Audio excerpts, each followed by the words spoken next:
semua hal yang menunjukkan kebenaran Allah. Buka YouTube kok dengar tausiah, jalan tiba-tiba mendengar orang ngaji, pulang kerja kok dengar azan. Kalau sudah masuk lewat pendengaran, sudah puluhan tahun belum kenal juga Allah, butuh berapa tahun lagi telinga ini difungsikan dan kelak akan dihisab. Termasuk juga kita diberikan oleh Allah anugerah akal untuk mencerna. Kita bisa mencerna dengan akal kita yang sehat seperti apa sifat-sifat Tuhan yang hak itu, bagaimana yang harus bisa dipertuhankan itu, seperti apa sifatnya, seperti apa keagungannya.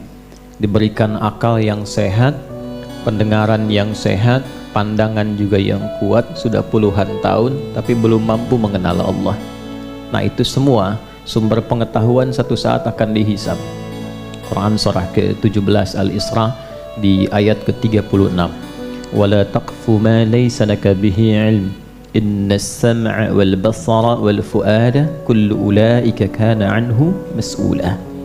Jangan cepat bertindak pada sesuatu yang belum jelas dasar pengetahuannya. Sungguh semua dasar pengetahuan itu sumber-sumbernya satu saat akan dipertanggungjawabkan di hadapan Allah. Baik pendengaran, kenapa disebutkan pertama kali pendengaran? Karena ini yang pertama kali berfungsi. Bahkan sejak dalam kandungan, saat terlahir mata belum jelas memandang, tapi telinga mendengar. Karena itulah orang tua di awal-awal anak masa kelahiran itu senantiasa diajarkan dalam Al-Quran dan hadis-hadis Nabi Muhammad SAW untuk memperdengarkan yang baik-baik. Itulah sebabnya ketika awal baru terlahir itu ada sunnah untuk mendoakan, juga sunnah untuk mengadzankan, ya. Jadi ada bagian-bagian yang diperdengarkan yang baik. Setelah itu jangan cukupkan pada kalimat itu. Konsisten orang tua itu selalu berinteraksi pasangan dengan berbicara yang baik-baik karena anaknya dengar, ya. Jadi kalau misalnya bahasa-bahasa pasaran dipakai saat anak baru tumbuh, nanti begitu dia mulai bicara yang keluar tuh kata-kata orang tuanya, ya, cantik sini apa lu, nah itu biasa bapaknya mungkin, ya, ya itu bapaknya atau ibunya. Jadi itu yang pertama pendengaran. Kemudian penglihatan, wal basar, ya. Dan basar itu sifatnya sesungguhnya itu pandangan yang kuat terhadap objek. Gampangnya begini, kalau Anda misalnya ke sini masuk kan lepas sendal, ya. Nah ini kan keluar nyari sendal kan. Begitu menemukan sendal Anda kan langsung tuh semua konstruksi dalam pandangan kita itu optiknya langsung fokus, oh ini punya saya, tajam. Jadi langsung bisa membedakan mana punya Anda, mana punya orang lain. Itu basar namanya. Kalau fisiknya ain, ya, fisiknya apa? Ain. Ini bahasa Arabnya mata itu ain.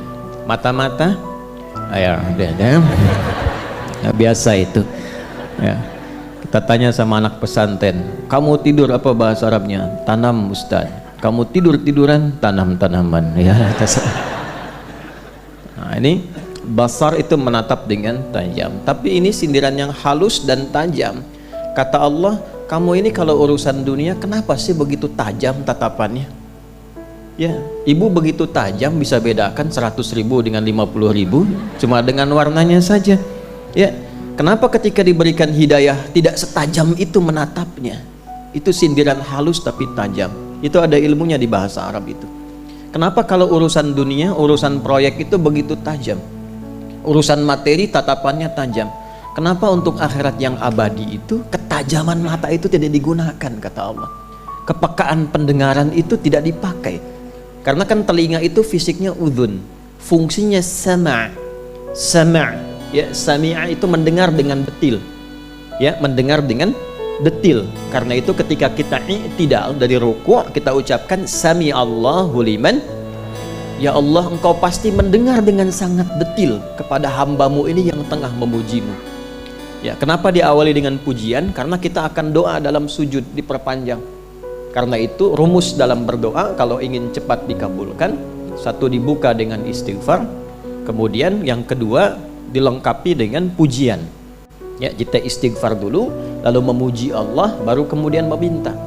Ya, nah kita disindir tuh dengan bahasa yang halus. Inna sam'a, pendengaranmu itu yang begitu tajam dalam urusan dunia, itu nanti akan dikonfirmasi tentang urusan akhiratmu. Termasuk fuad, ya, akal budi yang mencerna sesuatu untuk disimpulkan. Nah, karena itulah dalam kehidupan kita, coba sampai detik tuh ada waktunya kita merenung. Terutama di saat-saat malam menjelang tidur. Itulah sebabnya kenapa disebut Isya waktunya. Jadi kalau harakatnya fathah di atas, Asya, itu masih sibuk mencari ma'isyah. Tapi kalau turun jadi kasrah, kasrah itu kasrah, hancur, pecah, habis, selesai. Maksudnya sesibuk-sibuk kita, sepandai-pandai dan secepat-cepatnya bergerak, pada akhirnya akan selesai, akan terpejam.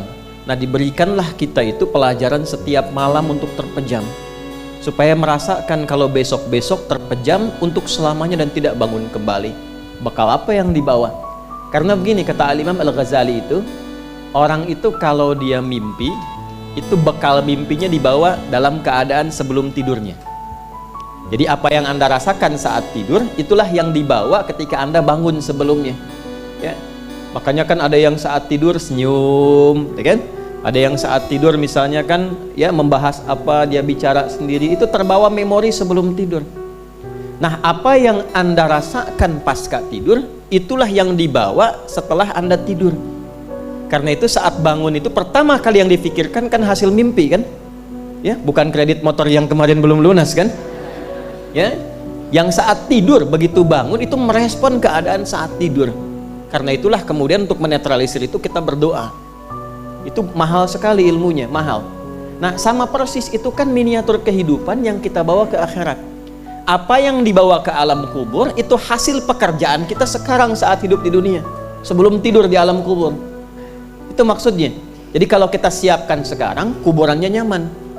Kalau kita dedikasikan semua aktivitas karena hasil mengenal Allah Subhanahu wa Ta'ala, itu diberikan kehidupan yang sangat megah di alam kubur. Itu jelas sekali di Quran surah ketiga Ali Imran di ayat ke-169 sampai 171.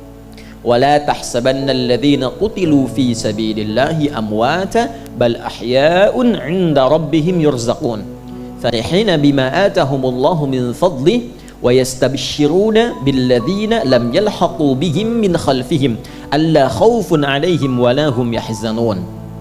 Paham? Tidak? Nah, jangan Anda duga orang-orang yang saat hidupnya mendedikasikan aktivitasnya itu karena Allah. Ya, dia tetap seperti orang di dunia pada umumnya. Dia kerja, kalau guru dia mengajar, kalau petani dia bertani, ada yang berkebun, ada yang kerja kantoran, ada yang di birokrat, diplomasi, berdagang, berbisnis, macam-macam. Cuma bedanya apa? Dia lakukan semua itu karena Allah, karena dia kenal Allah. Ya, karena dia kenal Allah. Dia mau minum nih, kan semua orang juga minum. Ya kan? Untuk menjaga bagian dari kekuatan hidupnya, dia minum, yang lain juga minum. Cuma karena dia kenal Allah, dia meminum minuman yang Allah ridai. Dia tidak menyentuh minuman yang Allah larang, karena kenal. Jadi nggak semua diminum. Dan dia pun ketika akan minum, dia berusaha untuk mendapatkan ridha Allah. Karena itu dia sebutkan Bismillahirrahmanirrahim. Ya, baknya di situ sababiyah. Saya minum ini karena Allah. Kalau Allah nggak perintahkan, saya nggak minum. Gitu. Ya, kalau Allah nggak perintahkan saya tidak minum. Kalau Allah larang nggak akan saya minum. Kalau di depan minuman saya yang dilarang oleh Allah nggak akan saya minum. Makanya itu kalimat fitrah. Nggak ada orang minum bir pakai Bismillah. Bismillah, dosanya hilang dikit lah. Nggak ada. Itu fitrahnya menolak. Fitrahnya nolak. Nah, ba itu kan fungsinya 14, ya kan? Di dalam bahasa Arab itu. Jadi antara fungsinya sababiyah, sebab, ghayah, tujuan. Saya minum ini karena Allah. Nah, minuman itulah yang ketika dikonsumsi langsung turun ridha Allah di dalamnya. Berikan ia ya pulsa pahala, ajrun. Tuliskan hasanahnya, perbuatan baiknya. Lalu jadikan minumannya itu berkah untuk aktivitasnya. Ya, jadi kalau Anda minum lillah karena Allah, itu ada berkah di dalamnya. Berkah itu maksudnya energi yang mendorong kita pada kebaikan. Ya, karena orang makan minum itu kan menghasilkan energi kan, diolah jadi energi. Tapi tidak semua makanan itu jadi energi positif. Ya, koruptor minum juga, makan juga, pencuri makan, penipu minum, kok bisa dia makan dan minum tapi energinya digunakan untuk menipu, ya kan? Nah, kalau Anda menginginkan energi itu positif dan baik, maka sebutlah nama Allah dalam setiap makanan dan minuman yang kita konsumsi. Itu gambarannya.